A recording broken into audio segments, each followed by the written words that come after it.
মাঝে মধ্যে মনে হয় আমাদের যে ডাব্লিউপি যে রিক্রুটমেন্ট গুলো হয়েছে, যদি সেইগুলোকে যদি এইরকম হাইকোর্ট যদি আবার খুঁটিয়ে দেখে, যদি এটা নিয়ে ভাবা হয়, তাহলে দেখা যাবে সেখানে না কত দুর্নীতি হয়েছে। মানে রাজ্য সরকারের চাকরি যতগুলো হয়েছে, মানে বেশিরভাগটাই যে দুর্নীতি, সেটার প্রমাণ কিন্তু আস্তে আস্তে আমরা পেয়ে যাচ্ছি।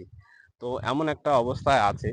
আহ, মানে কি বলবো, রিসেন্টলি যে লেডি কনস্টেবলের পরীক্ষাটা হয়েছে, কেপি এবং লেডি কনস্টেবলের যে রিক্রুটমেন্টটা কমপ্লিট হয়েছে, সেখানে যদি দেখা যায়, তোমরা জানো হয়তো, আমি একটু পুরনো কথা একটু তুলে ধরছি।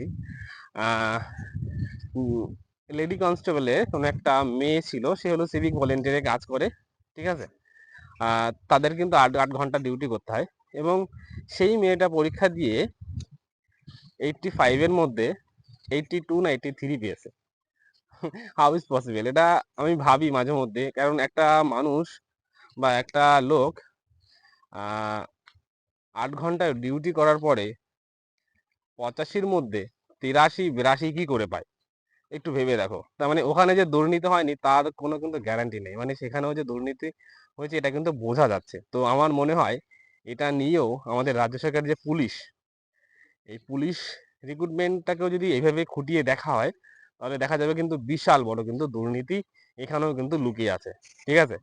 তো আমার মনে হয় এটা দেখা উচিত। তো অ্যাকচুয়ালি কি বলতো, এতক্ষণ ধরে বাড়িতে কাজ করছিলাম, ওই লিন্টন ঢালাই হয়েছে, সেখানে একটু জল দিচ্ছিলাম। তো আবার এখন একটু পড়াতে যাবো, আজকে রবিবার। তো চলো পড়িয়ে আসি, তারপরে আবার তোমাদের সাথে যদি সময় হয় কথা হবে। তো ততক্ষণ ভিডিওটা দেখতে থাকো।